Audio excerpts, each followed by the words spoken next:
The Kai Tak Sports Park has officially opened. Zelensky in heated exchange with Trump and Vance in the Oval Office.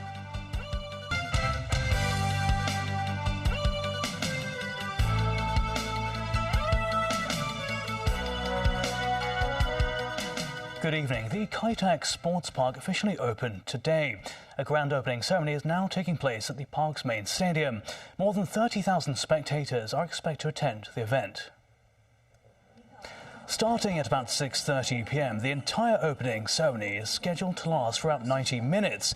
Chief Executive John Lee Zhongyan-zhong, the Director of the Central Government's Liaison Office, and Chief Secretary for Administration Eric Chan are among the guests.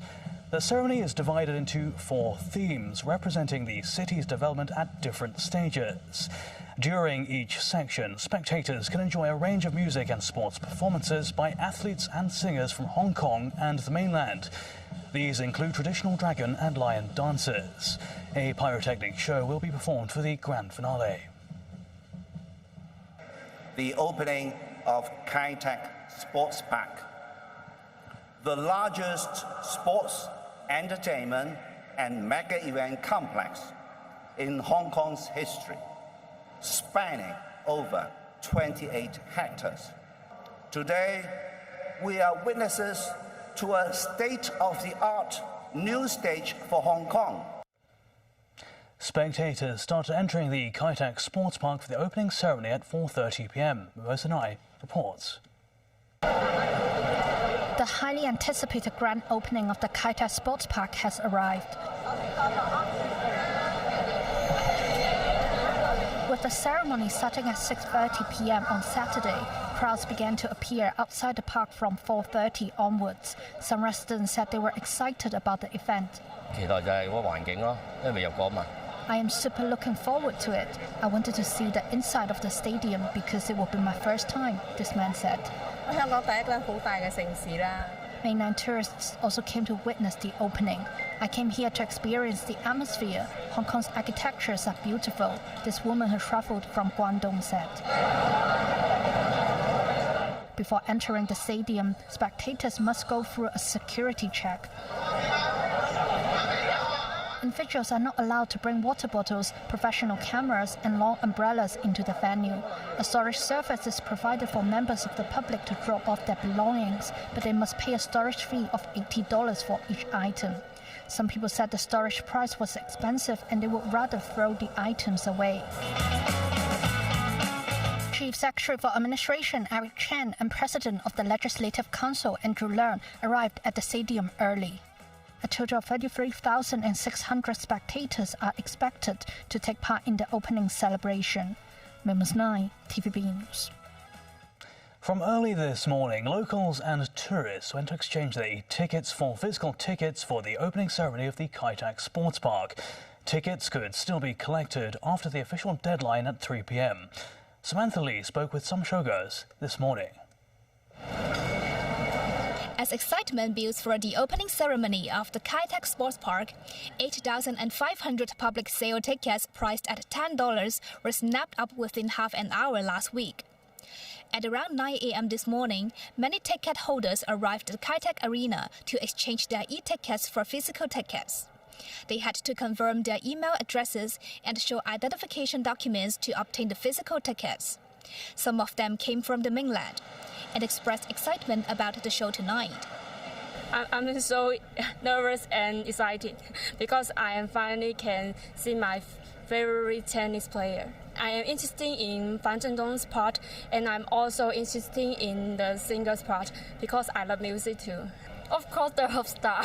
Yeah, we like the such as MC Zhang Tianfu, okay, and the Yong Zu'er. As some showgoers arrived at Kai Tak a few hours before the ceremony started, some went to have lunch and go shopping at the malls nearby. This woman from Guangzhou said she did some research about Kai Tak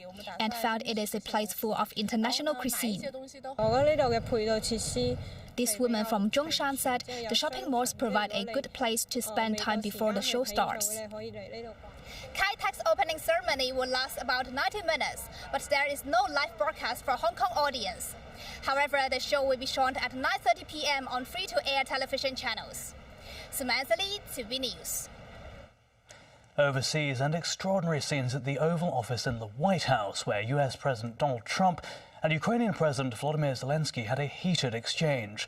Trump and Vice President J.D. Vance accused Zelensky of being ungrateful for US help in the war with Russia.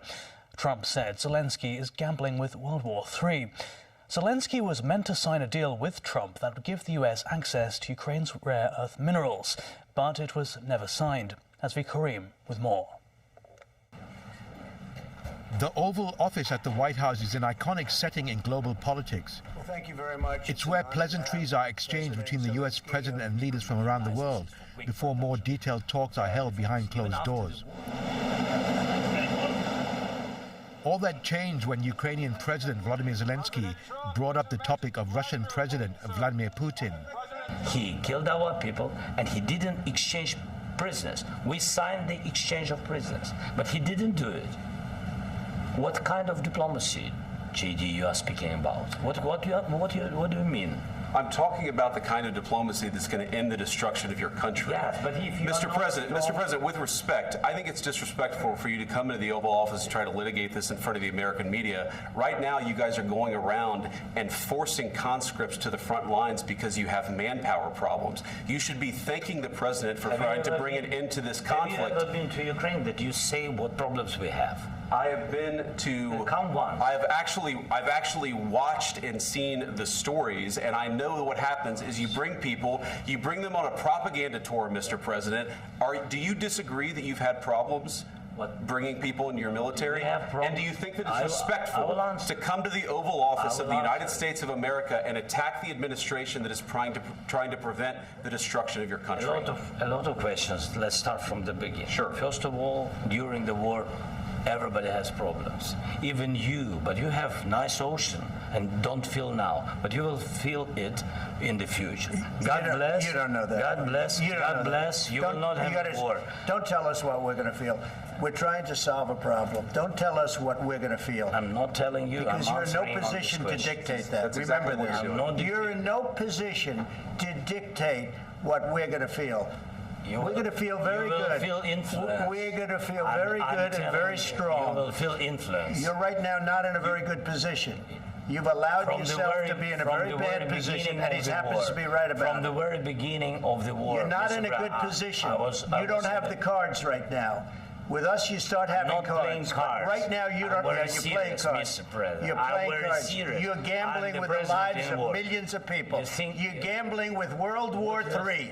You're gambling with World War III. And what you're doing is very disrespectful to the country, this country. That's back to you. Far more than a lot of people said they should have. Have you said thank you once? This entire meeting?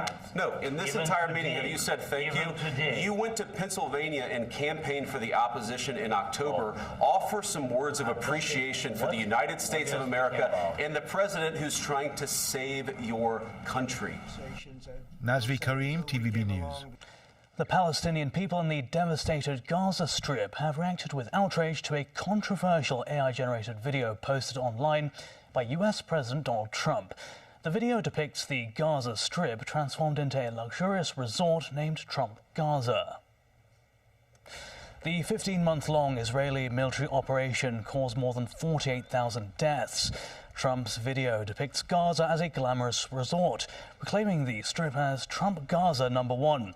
It also appears to portray Trump and Israeli Prime Minister Benjamin Netanyahu sunbathing and sipping cocktails poolside at a hotel, and features a giant golden statue of the US president. Palestinians accuse Trump of trivializing their suffering. A Gaza resident asked if displacement is included in international law. Another said that Trump should know Gaza is not for tourism or investment. Pope Francis continued to fight for his health at a Gemelli hospital in Rome this morning after suffering an isolated coughing fit. Friday's fit resulted in the Pope inhaling vomit and requiring non-invasive mechanical ventilation. The 88-year-old Pope remained conscious and alert at all times and cooperated with the maneuvers to help him recover. The Vatican said he responded well with a good level of oxygen exchange and was continuing to wear a mask to receive supplemental oxygen. Doctors have decided to keep Francis's prognosis guarded. They said they needed 24 to 48 hours to evaluate how and if the episode impacted his overall clinical condition. The development marked a setback in what had been 2 successive days of increasingly upbeat reports from doctors. The Pope, who had part of one lung removed as a young man, has lung disease and was admitted after a bout of bronchitis worsened and turned into pneumonia in both lungs. Still ahead. Financial Secretary Paul Chan said details of boundary facilities fee on private cars are still being explored. Welfare Chief Chris Sun explains proposal to revise the $2 public transport concessionary fare scheme.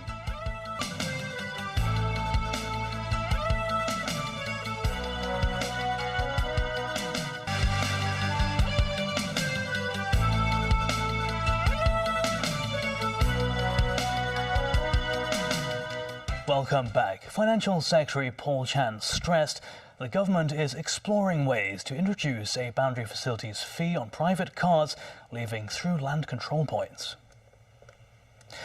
In the budget Chan delivered on Wednesday, he suggested the implementation of a boundary facilities fee of $200 on each private car using the land control points.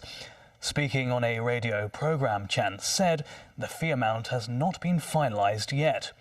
Chan said the measure will have a limited impact on residents. This as only 15% of private cars leave Hong Kong via the Hong Kong-Zhuhai-Macau Bridge of the total number of people travelling across the border.